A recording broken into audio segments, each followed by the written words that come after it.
صوفیہ کرام کے اوصاف حمیدہ۔ اعوذ باللہ من الشیطان الرجیم، بسم اللہ الرحمن الرحیم۔ اللہم صلی علی سیدنا و مولانا محمد وعلی آل سیدنا و مولانا محمد وبارک وسلم۔ صوفیہ کرام کے اوصاف حمیدہ۔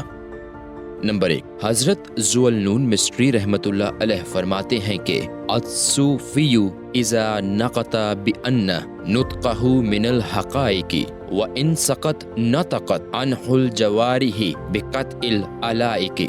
صوفی وہ ہے جب بات کرے تو اس کا بیان اپنے حال کے حقائق کے اظہار میں ہو، مطلب یہ کہ وہ کوئی ایسی بات نہیں کہتا جو خود اس میں موجود نہ ہو، اور جب خاموش رہے تو اس کا معاملہ اور سلوک اس کے حال کو ظاہر کرے، اور علائق سے کنارہ کشی اس کے حال پر ناطق ہو، یعنی اس کا بولنا بوقت کلام اصول طریقت پر صحیح ہو، اور اس کا کردار بوقت سکوت مجرد محض ہے، اور یہ دونوں حالتیں درست ہوں، جب بولے تو اس کی ہر بات حق ہو، اور جب خاموش رہے تو اس کا ہر فعل فقر ہو۔ حضرت جنید بغدادی رحمۃ اللہ علیہ فرماتے ہیں التصوف نعت اقیم العبد فیہ قیل نعت للعبد ام للحق فقال نعت الحق حقیقت و نعت العبد رسم۔ تصوف ایسی خوبی ہے جس میں بندے کو قائم کیا گیا ہے۔ کسی نے پوچھا یہ حق کی صفت ہے یا بندے کی؟ آپ نے فرمایا اس کی حقیقت حق کی صفت ہے اور اس کی ظاہری رسم و حالت بندے کی صفت ہے۔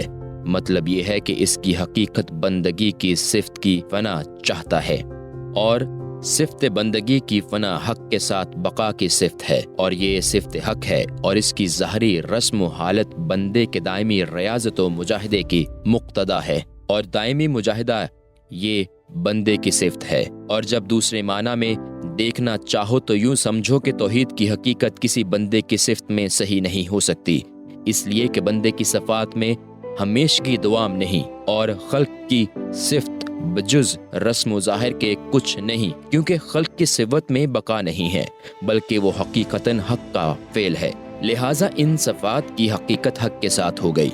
اس مفہوم کو یوں سمجھو کہ حق تعالیٰ نے بندے کو روزہ رکھنے کو فرمایا، روزہ رکھنے کی وجہ سے بندہ روزہ دار کہلایا۔ یہ روزہ از روئے رسم ظاہری بندہ کی صفت ہو گئی، لیکن از روئے حقیقت روزے کی حقیقت حق تعالیٰ کے ساتھ ہے۔ چنانچہ حق تعالیٰ نے اپنے حبیب صلی اللہ علیہ وسلم کے ذریعہ ہمیں خبر دی کہ الصوم لی وانا اجری بہ، بخاری شریف، روزہ میرے لیے ہے اور میں ہی اس کی جزا دوں گا۔ مطلب یہ ہے کہ روزہ میری وجہ سے ہے، اور جو کچھ ان کے مفعولات سے ہے وہ سب اس کی ملکیت ہے، لیکن تمام عبادتوں اور چیزوں کی نسبت بندے کی نسبت بطریقت رسم و مزاج ہوگی، نہ کہ حقیقتاً۔ نمبر 3، حضرت ابو الحسن نوری رحمۃ اللہ علیہ فرماتے ہیں کہ التصوف ترک کل حظ للنفس۔ تصوف تمام نفسانی لذات و حظوظ سے دستکشی کا نام ہے۔ اس کی 2 قسمیں ہیں، ایک رسمی یعنی مجاز، دوسرے حقیقت۔ اس کا مفہوم یہ ہے کہ بندہ اگر نفسانی لذتوں کو چھوڑ چکا ہے تو ترک لذت بھی ایک لذت ہے، اسی کو رسم و مجاز کہا جاتا ہے، اور اگر وہ اس کا بھی تارک ہے تو یہ فنائے لذت و خط کہلاتی ہے۔ اس معنی کا تعلق حقیقت و مشاہدے سے ہے، لہٰذا ترک خط و لذت بندہ کا فعل ہے، اور فنائے حظ و لذت حق کے تعالیٰ کا فعل ہے، لہٰذا بندے کے فعل کو رسم و مجاز اور حق کے فعل کو حقیقت کہا جائے گا۔ اس قول سے پہلا قول جو حضرت جنید بغدادی رحمۃ اللہ علیہ کا ہے خوب واضح ہو جاتا ہے۔ نمبر 4، حضرت ابو الحسن نوری رحمۃ اللہ علیہ کا قول ہے کہ الصوفیہ هم الذین صفت ارواحهم فصاروا فی الصف الاول بین ید الحق۔ صوفیہ کرام کا گروہ وہ ہے جس کی زندگیاں قدورت بشری سے آزاد اور آفت نفسانیہ سے پاک و صاف ہو کر آرزو اور تمناؤں سے بے نیاز ہو گئے، یہاں تک کہ حق تعالیٰ کے حضور بلند درجے اور صف اول میں آرام گستر ہیں، اور ماسوا اللہ کے سب سے قطعاً کنارہ کش ہو چکے ہیں۔ نمبر 5، وہ یہ بھی فرماتے ہیں کہ الصوف الذی لا یملک ولا یملک۔ صوفی وہ ہے جس کے قبضہ میں کچھ نہ ہو اور نہ خود کسی کے قبضہ میں ہو۔ یہ عبارت عین فنا کی ہے کہ فانی الصفت نہ مالک ہوتا ہے نہ مملوک، کیونکہ صحت مالک موجودات پر درست آتی ہے۔ اس قول شریف کا مطلب یہ بھی ہے کہ صوفی دنیاوی ساز و سامان اور اخروی زیب و زینت میں کسی چیز کا مالک نہیں ہوتا، کیونکہ وہ خود بھی تو کسی کی ملکیت میں ہے۔ وہ اپنے نفس کے حکم کا پابند نہیں ہوتا، اس لیے کہ غیر کی خواہش واردہ کے غلبہ سے وہ خود کو بھلا چکا ہوتا ہے، حتیٰ کہ وہ غیر کو بھی بندگی کی طمع سے فنا کر چکا ہوتا ہے۔ یہ قول مبارک دقیق و لطیف ہے۔ اس منزل کو گروہ صوفیہ فنائے کل سے تعبیر کرتے ہیں۔ ہم ان کے غلط مقامات کی اس کتاب میں انشاءاللہ نشاندہی کریں گے۔ نمبر 6، حضرت ابن جلالی دمشقی علیہ الرحمہ فرماتے ہیں کہ التصوف حقیقت لا رسم لہ، تصوف سراپائے حقیقت ہے جس میں رسم و مجاز کا دخل نہیں ہے، کیونکہ معاملات و افعال میں رسم و مجاز کا دخل ہے اور اس کی حقیقت حق تعالیٰ کے ساتھ خاص ہے، جبکہ تصوف خلق سے کنارہ کشی کا نام ہے، تو اس کے لیے رسم و مجاز کا دخل ممکن ہی نہیں۔ نمبر 7، حضرت ابو عمر دمشقی رحمت اللہ علیہ فرماتے ہیں کہ التصوف رویات القونی بعین النقص بل غض الطرفی عن القونی، جہان کو نقص و عیب کی آنکھ سے دیکھنے کا نہیں بلکہ دنیا سے منہ پھیر لینے کا نام تصوف ہے۔ مطلب یہ ہے کہ جہان کو عیب و نقص سے بھرپور دیکھو، کیونکہ یہ دلیل بقائے صفت کی ہے، بلکہ جہان سے آنکھوں کو بند کر لو، کیونکہ یہ دلیل فنائے صفت کی ہے۔ اس لیے کہ جب کائنات پر نظر ہوگی تو حد نظر کے بعد نظر کی منزل بھی ختم ہو جائے گی اور دنیا سے آنکھیں بند کر لینے میں ربانی بصیرت کی بقا ہے، یعنی جو شخص اپنے سے نابینا ہوگا وہ حق کو دیکھ سکے گا، کیونکہ ہستی سے باہر نکلنے کی اسے کوئی راہ نہیں ملتی۔ الغرض ایک وہ ہوتا ہے جو خود کو تو دیکھتا ہے لیکن اسے ناقص نظر نہیں آتا، اور دوسرا وہ ہے جو اپنی طرف سے نظر کو بند کر لیتا ہے، اسے نہیں دکھتا تو وہ شخص جو خود کو دیکھ لیتا ہے، اگرچہ خود میں اسے نقص و عیب نظر آتے ہیں، مگر یہی نظارہ ایک حجاب ہے، اور جو دیکھتا ہے وہ نظر میں در پردہ رہتا ہے، اور جو اپنی ہستی کو دیکھتا ہی نہیں وہ نابینائی میں محجوب نہیں ہوتا۔ اہل معانی اور عرفہ کے نزدیک یہ مفہوم و مراد اصلی قوی ہے، مگر یہ قیام اس کی شرح کا نہیں۔ نمبر 8، حضرت ابو بکر شبلی علیہ رحمہ فرماتے ہیں کہ التصوف شرک لأنہ صیانۃ القلب عن رؤیت الغیر ولا غیر، تصوف میں شرک ہے اس لیے کہ دل کو غیر کی رؤیت سے بچاتا، حالانکہ غیر کا وجود ہی نہیں ہے۔ مطلب یہ کہ اسبات توحید میں غیر کی رؤیت شرک ہے۔ جب دل میں غیر کی کوئی قدر و قیمت نہیں ہے تو دل کو غیر کے ذکر سے بچانا محال ہے۔ نمبر 9، حضرت حضری رحمت اللہ علیہ فرماتے ہیں کہ التصوف صفاء السر من قدورت المخالفات، دل کو مخالفت کی قدورت سے پاک و صاف رکھنے کا نام تصوف ہے۔ مطلب یہ کہ باطن کو حق تعالیٰ کی مخالفت سے محفوظ رکھو، کیونکہ دوستی موافقت کا نام ہے اور موافقت مخالفت کی ضد ہے۔ دوست کو لازم ہے کہ سارے جہان میں دوست کے احکام کی حفاظت کرے، اور جب مطلوب و مراد ایک ہو تو مخالف کی گنجائش نہیں ہے۔ اخلاق۔ نمبر 10، حضرت محمد بن علی بن امام حسین بن علی مرتضیٰ سلام اللہ تعالیٰ علیہم اجمعین فرماتے ہیں کہ التصوف خلق فمن زاد علیک فی الخلق زاد علیک فی التصوف، پاکیزہ اخلاق کا نام تصوف ہے، جس کے جتنے پاکیزہ اخلاق ہوں گے اتنا ہی زیادہ وہ صوفی ہوگا۔ پاکیزہ اخلاق کی 2 قسمیں ہیں، ایک حق تعالیٰ کے ساتھ، دوسرے خلق کے ساتھ۔ حق تعالیٰ کے ساتھ نیک خوئی یہ ہے کہ اس کی قضاء و قدر پر راضی رہے، اور خلق کے ساتھ نیک خوئی یہ ہے کہ حق تعالیٰ کی رضا کی خاطر مخلوق کی محبت کا بار برداشت کرے۔ یہ دونوں قسمیں طالب ہی کی طرح راجع ہوتی ہیں، کیونکہ حق کی صفت استغنا، یعنی کہ وہ طالب کی ناراضگی و رضا دونوں سے بے نیاز ہے۔ یہ دونوں وصف نظارہ توحید سے وابستہ ہیں۔ نمبر 11، حضرت ابو محمد مرتعش رحمت اللہ علیہ فرماتے ہیں کہ الصوفی لا یسبق ہمتہ خطواتہ البتاتہ، یعنی صوفی وہ ہے کہ اس کا باطن اس کے قدم کے ساتھ برابر ہو۔ مطلب یہ کہ دل مکمل طور پر حاضر رہے، یعنی دل وہاں ہو جہاں قدم ہو اور قدم وہاں ہو جہاں دل ہو۔ ایک قوم یہ ہے کہ قدم وہاں ہے جہاں قول ہے۔ یہ حضوری کی علامت بغیر غیوبت کے ہے۔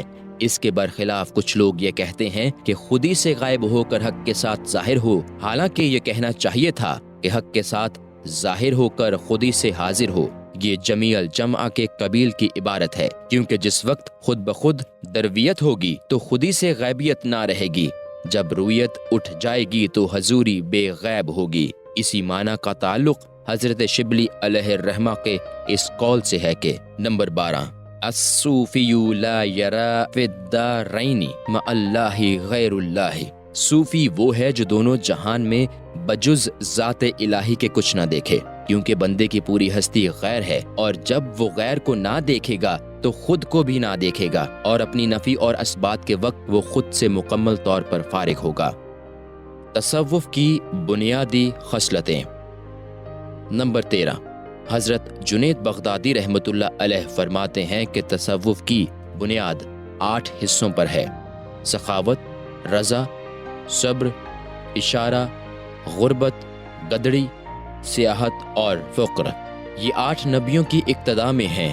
سخاوت حضرت خلیل علیہ السلام سے ہے، کیونکہ آپ نے فرزند کو فدا کیا، اور رضا حضرت اسماعیل علیہ السلام سے ہے، کیونکہ بوقت ذبح اپنی رضا دی اور اپنی جان عزیز کو بارگاہ خداوندی میں پیش کر دیا۔ صبر حضرت ایوب علیہ السلام سے ہے کہ آپ نے حدود و غایت مصائب پر صبر فرمایا اور خدا کی فرستادہ ابتلاء و آزمائش پر ثابت قدم رہے۔ اور اشارہ حضرت زکریا علیہ السلام سے ہے کہ حق تعالیٰ نے فرمایا اللہ تکلم الناس ثلاث ایام الی رمضان، آل عمران آیت 41۔ آپ نے 3 دن لوگوں سے اشارہ کے سوا کلام نہ کیا، اور اسی سلسلہ میں ارشاد ہے کہ اذ نادى ربہ نداء خفی، مریم 3۔ انہوں نے اپنے رب کو آہستہ پکارا، اور غربت حضرت یحییٰ علیہ السلام سے ہے کہ وہ اپنے وطن میں مسافروں کی مانند رہے اور خاندان میں رہتے ہوئے اپنوں سے بیگانہ رہے۔ اور سیاحت حضرت عیسیٰ علیہ السلام سے ہے کہ آپ نے یکتا و تنہا مجرد زندگی گزاری ہے، اور بجز ایک پیالہ و کنگھی کے پاس کچھ نہ رکھا۔ جب انہوں نے دیکھا کہ کسی نے اپنے دونوں ہاتھوں کو ملا کر پانی پیا تو انہوں نے پیالہ بھی توڑ دیا، اور جب کسی کو دیکھا کہ انہوں نے انگلیوں سے بالوں میں کنگھی کر رہا ہے تو کنگھی بھی توڑ دی۔ اور گدڑی یعنی صوف کا لباس حضرت موسیٰ علیہ السلام سے ہے، یعنی انہوں نے پشمینی کپڑے پہنے۔ اور فقر سید عالم صلی اللہ علیہ وسلم سے ہے کہ جنہیں روئے زمین کے تمام خزانوں کی کنجیاں عنایت فرما دی گئی تھیں، اور ارشاد ہوا کہ آپ خود کو مشقت میں نہ ڈالیں بلکہ آپ ان خزانوں کو استعمال کریں، آرائش اختیار فرمائیں۔ لیکن بارگاہ الہی میں آپ نے عرض کیا اے خدا مجھے اس کی حاجت نہیں ہے، میری خواہش تو یہ ہے کہ 1 روز شکم سیر ہوں تو 2 روز فاقہ کروں۔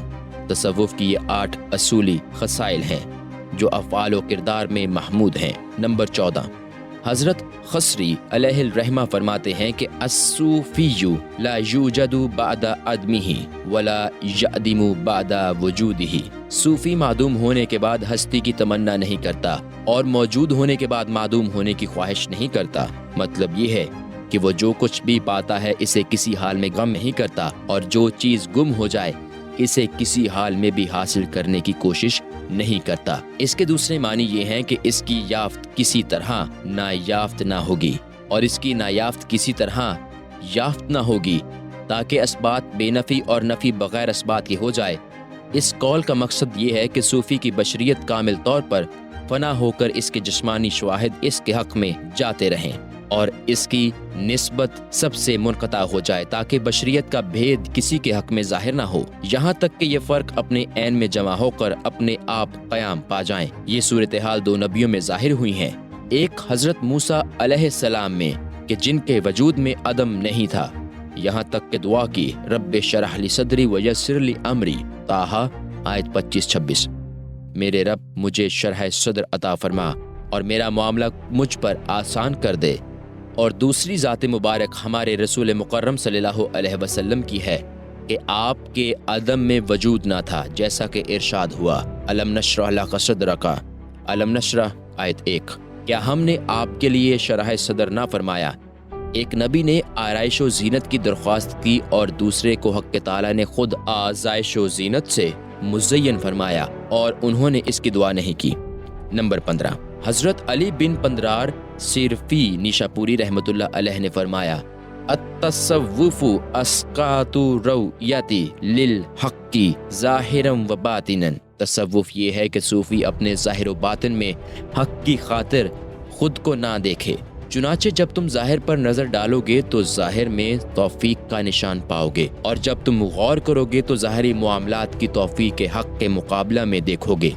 تو مچھر کے پر کے برابر وزن نہ دو گے اور ظاہری دیکھنا چھوڑ دو، اور جب باطن پر نظر ڈالو گے تو باطن میں تائید حق کے نشان پاؤ گے۔ لہٰذا باطن کے دیکھنے کو بھی ترک کر کے سراسر حق کا مشاہدہ کرو گے۔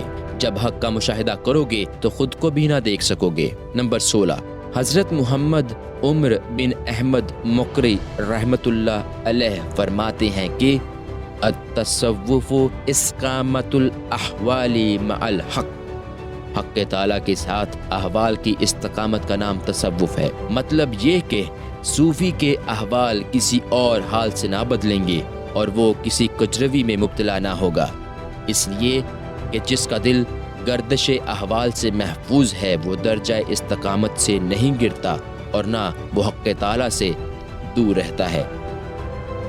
صوفیہ کے معاملات۔ نمبر 1، حضرت ابو حفص حداد نیشاپوری رحمۃ اللہ علیہ صوفیہ کرام کے معاملہ کے سلسلہ میں فرماتے ہیں کہ تصوف سراسر ادب ہے، ہر وقت، ہر مقام اور ہر حال کے لیے متعین آداب و احکام ہیں۔ جس نے ان آداب کی پابندی کو ان کے اوقات میں لازم رکھا وہ مردان خدا کے درجہ پر فائز ہو گئے، اور جس نے ان آداب کی پابندی کو ملحوظ خاطر نہ رکھا اور اسے رائیگاں کر دیا وہ قرب حق کے خیال اور قبول حق کے گمان سے محروم رہ کر مردود بن گیا۔ نمبر 2، حضرت ابو الحسن رحمۃ اللہ علیہ کا ارشاد ہے لیس التصوف رسوما ولا علوما ولکنہ اخلاق۔ رسم و علم کا نام تصوف نہیں بلکہ وصف و اخلاق کا نام ہے۔ مطلب یہ ہے کہ اگر رسم کا نام تصوف ہوتا تو ریاضت و مجاہدے سے حاصل ہو جاتا، اور اگر علم کا نام تصوف ہوتا تو تعلیم سے تکمیل کی جا سکتی، مگر یہ تو سراپائے اخلاق ہے۔ حتیٰ کہ اگر اس کے حکم کی اپنی ہستی میں جاری نہ کرو اور اس کے معاملات کو اپنے وجود تک نافذ نہ کرو اور اس کے انصاف کو اپنے اوپر نہ استعمال کرو تو ہرگز تصوف حاصل نہ ہوگا۔ رسم و اخلاق کا فرق۔ رسم و اخلاق کے درمیان فرق یہ ہے کہ رسم ایسا فعل ہے جو تکلیف و محنت اور اسباب ذرائع سے حاصل ہو جاتا ہے، مثلاً ایسا عمل جو باطن کے برخلاف ظاہری طور پر کیا جائے اور وہ فعل و عمل باطنی معنی سے خالی ہو، اور اخلاق ایسا فعل محمود ہے جو بے تکلیف و محنت اور بغیر اسباب و ذرائع کے باطن کے موافق ظاہر میں کیا جائے اور وہ دعوے سے خالی ہو۔ نیک خصائل۔ نمبر 3، حضرت مرتعش رحمۃ اللہ علیہ فرماتے ہیں کہ التصوف حسن الخلق، نیک خصائل کا نام تصوف ہے۔ اس کی 3 قسمیں ہیں۔ نمبر 1، یہ کہ حق تعالیٰ کے اوامر و نواہی کو بغیر سمع و ریا کے ادا کیا جائے۔ نمبر 2، یہ کہ بڑوں کی عزت و تعظیم اور چھوٹوں پر شفقت و مہربانی اور برابر والوں سے حق و انصاف پر قائم رہتے ہوئے کسی عوض و بدلے کا طالب نہ ہو۔ نمبر 3، یہ تیسری قسم اپنی ذات سے متعلق ہے، وہ یہ کہ وہ نفس کو شیطان کے تابع نہ کرے۔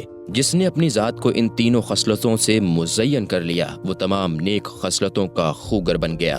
یہ خصائل اس حدیث سے ماخوذ ہیں جو حضرت عائشہ صدیقہ رضی اللہ عنہما سے مروی ہے۔ ان سے کسی نے عرض کیا کہ ہمیں رسول اللہ صلی اللہ علیہ وسلم کے اخلاق شریفہ کی تعلیم فرمائیے۔ آپ نے فرمایا قرآن کریم پڑھو، اللہ تعالیٰ نے اس میں آپ کے اخلاق حمیدہ بیان فرمائے ہیں۔ یہ دلیل پہلی قسم کی ہے، لیکن دوسری اور تیسری قسم کی دلیل یہ ہے کہ اللہ تعالیٰ نے فرمایا خذ العفو وأمر بالعرف وأعرض عن الجاہلین، الاعراف آیت 199۔ درگزر کو اختیار کرو اور نیکی کا حکم دو اور جاہلوں سے دور رہو۔ حضرت مرتعش فرماتے ہیں کہ ھذا مذہب کلہ جد فلا